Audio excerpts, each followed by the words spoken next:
from there. That hasn't been the case lately, as his ERA up above 5.5, and he's 5-13. His second road start of the year came here. That was back on May the 28th on Memorial Day. Then June the 18th, he went 5 innings, gave up 4 earned runs. He's been hurt by some shaky defense in this park this year, as the Sox try to win here at Progressive Field for the first time in 2018. And with Dylan Covey, you know, sinker time. He's going to throw a bunch of them, and we'll know if it's on if he gets ground balls early. By early, I mean the first 2 innings. If he's throwing ground balls in the first 2, he should be okay. Into the glove, strike 3, 1 gone. How about strikeouts? Is that good enough? Strikeout is good enough. If he makes contact with that, he's grounding it to the left side anyway, as he throws a good running, moving fastball.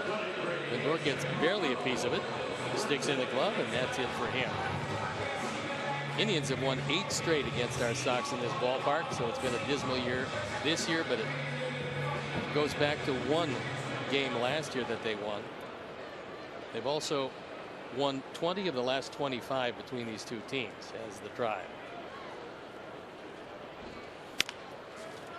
There's a ground ball back to Covey. He redirects it to Davidson for out number 2. Head to the park and cheer on your White Sox one more time in 2018. Final homestand of the season is approaching. The Sox take on the Cubs and these Cleveland Indians from the 21st to the 26th. Get your tickets at whitesox.com today. Now, you're not going to do very well in a season series when you're hitting 188 in 14 games, as the Sox are against Cleveland this year. Yes, you're hitting 188, and the team ERA is up over 5 against your respective opponents. So it's a little difficult to win some games. Just strikes you as kind of a bad combination. Yeah, it is a baddie. 2 balls, no strikes on Jose Ramirez, who is, you could argue, an MVP candidate. He stands in part of a top 5 offense in Major League Baseball. Can run, can hit for power, can do just about everything. 38 home runs, 3rd most in baseball, behind Chris Davis of Oakland and JD Martinez of Boston. One of his big competitors, if he looks to his right, is going to be Francisco Lindor. He's having a great year. They could split a whole lot of votes between them. By the way, that's walk number 97 for Ramirez, 6th in baseball. So not only can he hit for power, not only can he run, but he's got a very good eye as well. There's really not much that he can't do, and he's actually a better second baseman than he is a third baseman. So now he's back at his natural position, and he's swiped 33 bases. He's been caught just 6 times. Lindor on the other side has 23 steals, been caught 9 times. So he runs more often, and he runs a little better than his shortstop counterpart. Sox did have a caught stealing of Lindor last night when he slid himself off the bag. Plate umpire Mike Winters might be having some trouble with the sinker of Dylan Covey. But Cleveland came into this series against the Sox this year having stolen 18 bags in 20 tries before the series started yesterday.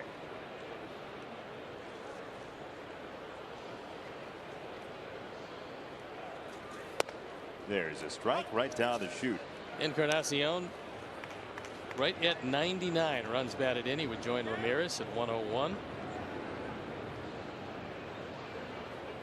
Lindor's got 86, so he won't get to the coveted 100 mark, most likely.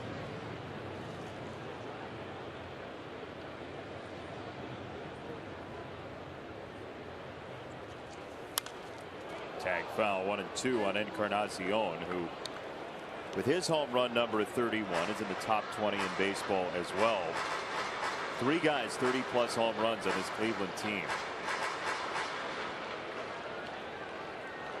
And they give you the added dynamic of being pretty fast to go with all of that power. 202 home runs this year.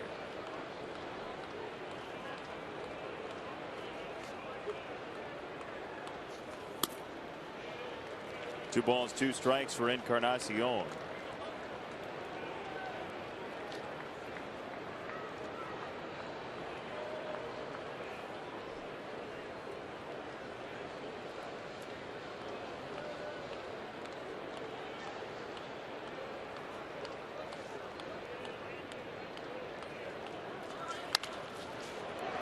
on the ground, right side and through.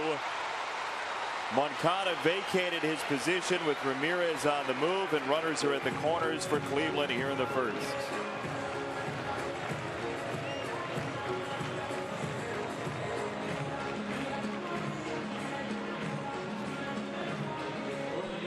Good thing Avi got to this ball relatively quickly. The reason being that it looked like Ramirez at least was thinking about entertaining the idea of scoring. So as you can see the way they're lined up, with Moncada going to the bag, vacates the right side. Ramirez off to the races, thinking about perhaps scoring, but Avi gets the ball quickly. He's got a good arm. People know that. So he gets held up at third base, which is a good thing.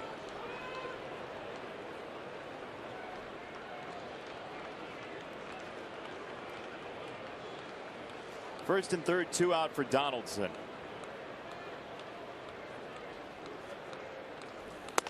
And it's up and in, ball number 1. Donaldson 0 for 2 yesterday. Sorry about that. If he can get enough at bats where they believe that he's pretty close to ready to go, this gives him another aspect to their ball club they have not had. That is some pretty big power from the third base position. And they had it with Ramirez there. However, with Kipnis doing what he's done, Ramirez probably better served to play second base these days than playing third.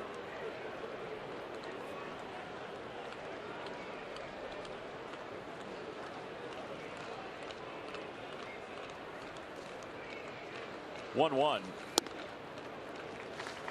Called a little bit low. 2 balls, 1 strike on Donaldson.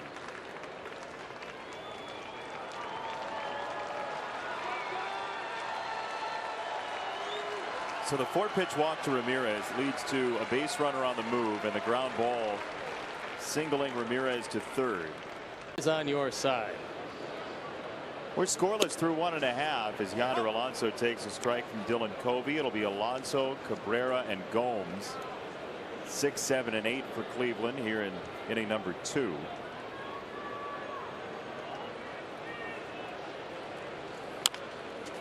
Tapper foul. So Dylan Covey trying to make his way through the first time through the order. We have seen varying degrees of success early in games when he's been a starter. Last time out we saw him at Kansas City. He went 1, 2, 3 in the first, then faced the minimum in the second, but the third inning was the one that tripped him up.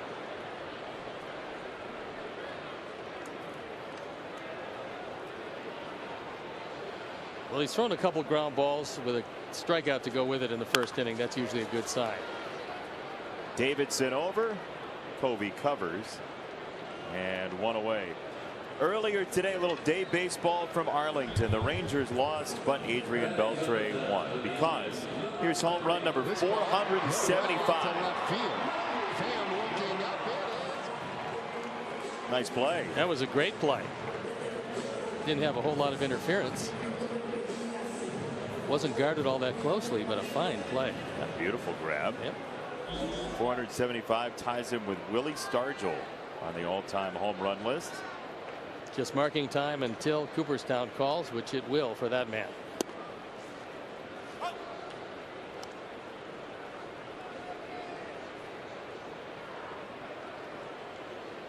So Willie Stargell, Stan Musial, and Adrian Beltre all at 475, tied for 30th all time on the home run list. Fred McGriff and Lou Gehrig at 493 would be next for Beltre.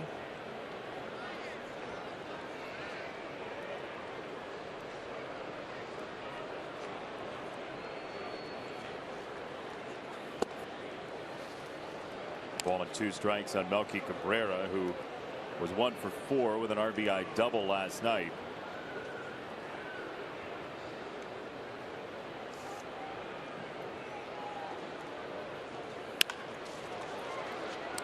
Anderson off the backhand side throws out his former teammate, and 2 gone in the Cleveland second. Melky didn't have a spring training. Normally he's a better hitter from the right side. This year no exception. 110 points better as a right-hand hitter, but left-handed he has more power. And the Indians were so banged up in the outfield that Melky came over, got his opportunity. They let him go, and still the injuries kept coming in the outfield, so they got him back, and now he's playing just about every day. And that's a good sign. That's 4 ground balls in the early going for Covey.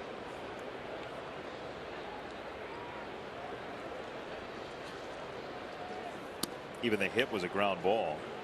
Encarnacion single through the right side. So the sinker is sinking early.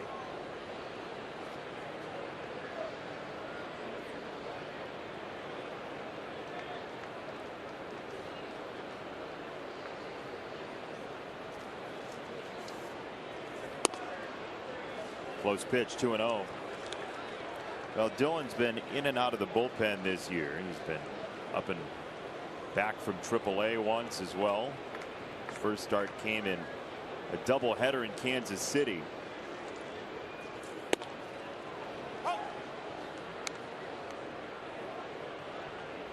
Suddenly become Sox custom in Cleveland for the starting pitcher to play video game golf.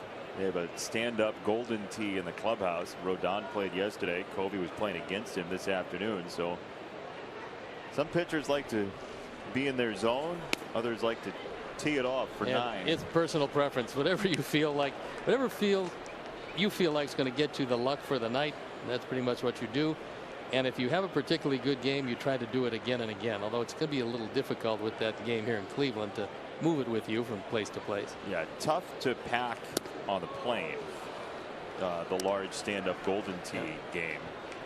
But what we've seen this year with the Sox and the boombox, they'll try to get anything on a plane. Beginning of the year, Hector Santiago had this huge boombox that it took like 4 guys to drag on the plane through the aisle. So you never know. Yeah, fortunately, it wasn't all that loud, though.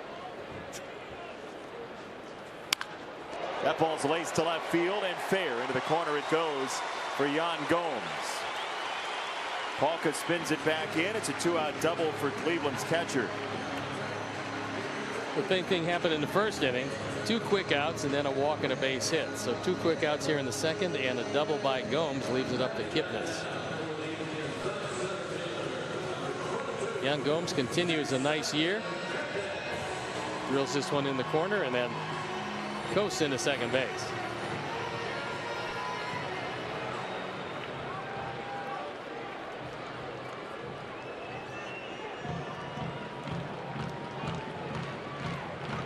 So Jason Kipnis, who had the rare lefty home run last night against Carlos Rodon. That doesn't happen too much against Carlos.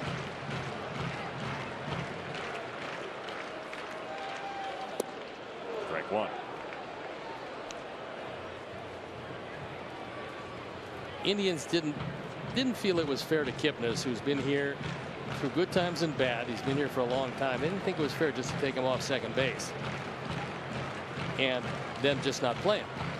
So the spot was center field. They asked him if he'd like to give it a shot. He said yes, and that's where he's playing. They want to see what he can do out there.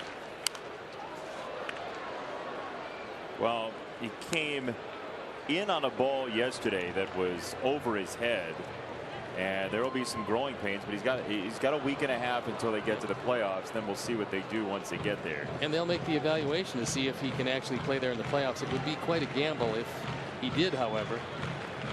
They do have Allen, and Allen can go get him in center field. So if they feel they have enough pitching and enough offense to get there, they might opt for the defense in a position where defense is essential, especially when you've got guys with limited range on the corners. I mean, Brantley's not as fast as he used to be, and you got Melky and Wright if he's going to be the guy for you. They need to have somewhat of a burner in center field. Especially with the margin of error against the teams they're going to see in the American League. You can't be giving up base hits that you have no business giving up. Ball and 2 strikes to Kipnis, who's hit Covey well in the past at 5 for 10.